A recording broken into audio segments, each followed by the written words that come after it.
आपण पाहताय छत्रपती शिवाजी महाराजांच्या पूर्णाकृती पुतळ्याचं अनावरण राहुल गांधी यांच्या हस्ते झालेलं आहे। सतेज पाटील यांच्या पुढाकारातून या कार्यक्रमाचं आयोजन जे आहे ते करण्यात आलेलं आहे आणि याच्यानंतर संविधान संमेलनासाठी सुद्धा राहुल गांधी यांची खास उपस्थिती असेल। कोल्हापूरमध्ये राहुल गांधी यांचा हा दौरा आगामी निवडणुकांच्या दृष्टिकोनातून अत्यंत महत्त्वाचा मानला जातोय। काँग्रेसनं खास करून महाराष्ट्रावर विशेष लक्ष केंद्रित केलेलं आहे। लोकसभा निवडणुकीमध्ये सर्वाधिक खासदार निवडून आल्यानंतर काँग्रेसचा आत्मविश्वास हा दुणावलेला आहे आणि आगामी निवडणुकांमध्ये सुद्धा परफॉर्मन्स जो आहे तो असाच राहावा यासाठी काँग्रेस खास प्रयत्नशील असल्याचं पाहायला मिळतंय। मागच्या महिन्यामध्ये सांगलीचा दौरा केलेला होता राहुल गांधी यांनी आणि आता कोल्हापूरच्या दौऱ्यावर आहेत राहुल गांधी। कोल्हापुरात शिवरायांच्या पूर्णाकृती पुतळ्याचं अनावरण आता राहुल गांधी यांच्या हस्ते पार पडलंय। त्यापूर्वी राहुल गांधी यांनी संबोधन देखील केलेलं आहे। छत्रपती शिवाजी महाराज यांच्या विचारांचं प्रतीक आज कुठली गोष्ट असेल तर ते म्हणजे भारताचं संविधान आहे। त्यांच्याच विचारांनी प्रेरित होऊन या संविधानाची निर्मिती झाल्याचं राहुल गांधी यांनी म्हटलंय।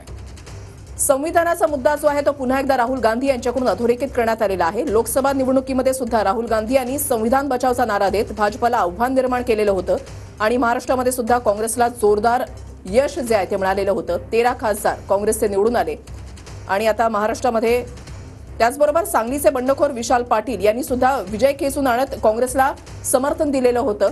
मागच्या वेळेला ज्यावेळेला राहुल गांधी हे सांगलीमध्ये होते त्यावेळेला विशाल पाटील यांनी त्यांची भेट घेतलेली होती। एकूणच गणित जुळवण्याचं समीकरण जे आहे ते राहुल गांधी यांच्याकडून होत असल्याचं पाहायला मिळतंय आणि काँग्रेसचे सर्वच प्रमुख नेते यावेळेला या कार्यक्रमासाठी कोल्हापूरमध्ये आहेत। कसबा बावड्यामधली ही दृश्य आहेत। कोल्हापुरात अनेक मान्यवरांच्या उपस्थितीत राहुल गांधी यांनी शिवाजी महाराजांच्या पूर्णाकृती पुतळ्याचं अनावरण केलंय। राहुल गांधी यांच्यासोबत रमेश चेन्नीथल आहेत, शाहू महाराज छत्रपती आहेत, विजय वडेट्टीवार आहेत, माणिकराव ठाकरे, पृथ्वीराज चव्हाण असे अनेक प्रमुख नेते आता उपस्थित आहेत। तर हा भव्य दिव्य असा सुंदर शिवरायांचा पुतळा आहे।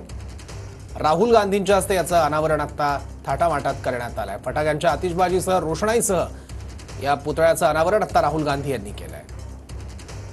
आज दिवसभर राहुल गांधी जे आहे ते कोल्हापूरमध्ये असतील आणि संविधान संमेलनाचं आयोजन करण्यात आलेलं आहे। या संविधान संमेलनामधून राहुल गांधी काय बोलणार, काय संबोधित करणार याकडे सर्वांचं लक्ष लागलेलं आहे। देशभरातले सर्व महत्त्वाचे काँग्रेसचे नेते या ठिकाणी उपस्थित आहेत आणि राहुल गांधी यांनी छत्रपती शिवाजी महाराज यांच्या या पूर्णाकृती पुतळ्याचं अनावरण झाल्यानंतर आता राहुल गांधींनी स्वतःच्या मोबाईलमध्ये या पुतळ्याचा फोटो जो आहे तो काढलेला आहे। एक वेगळेपणच राहुल गांधी यांचं म्हणावं लागेल। राहुल गांधी कोल्हापूरमध्ये येतात काय आणि अनपेक्षितरित्या एका सामान्य ट्रक चालकाच्या घरी, टेम्पो चालकाच्या घरी जातात, त्याच्या घरी जेवण बनवतात, कुटुंबियांना खाऊ घालतात, सर्वांसोबत सेल्फी काढतात, सर्वसामान्यांसोबत आपला संवाद आहे। आपण सर्वसामान्यांशी जुळलेलो आहोत हे राहुल गांधी यांनी वेळोवेळी दाखवून दिलेले आणि त्याची प्रचिती आज पुन्हा एकदा त्यांच्या या कोल्हापूर दौऱ्यामध्ये पाहायला मिळाली आहे। सत्ताधारी लोक शिवरायांचे विचार पळत नाहीत, शिवरायांपुढे नतमस्तक होतात, त्यांच्यासमोर हात जोडतात, पण त्यांच्या विचारांना मात्र हरताळ फासतात। त्यामुळेच मालवणमधली पुतळा दुर्घटना घडल्याचं देखील राहुल गांधी म्हणाले। इतकंच नाही तर संविधानाचा अवमान देखील वारंवार करतात, शिवरायांच्या विचारांची देखील प्रतारणा करतात अशी टीका राहुल गांधींनी सत्ताधाऱ्यांवर केली आहे। एकूणच राहुल गांधींचा आजचा हा दौरा अत्यंत महत्त्वाचा मानला जातोय। आगामी निवडणुकांच्या दृष्टिकोनातून रणशिंगच काँग्रेसनं फुंकलेला आहे अशी चर्चा आता सुरू झालेली आहे आणि छत्रपती शिवाजी महाराज यांच्या पूर्णाकृती पुतळ्याचं अनावरण करून हे रणशिंग जे आहे ते काँग्रेसनं फुंकलेलं आहे।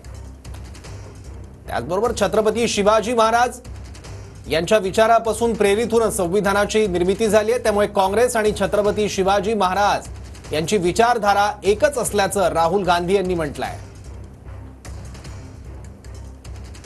सत्ताधाऱ्यांकडून शासकीय यंत्रणांवर अतिक्रमण झाल्याचं सुद्धा राहुल गांधींनी यावेळेला म्हटलेलं आहे।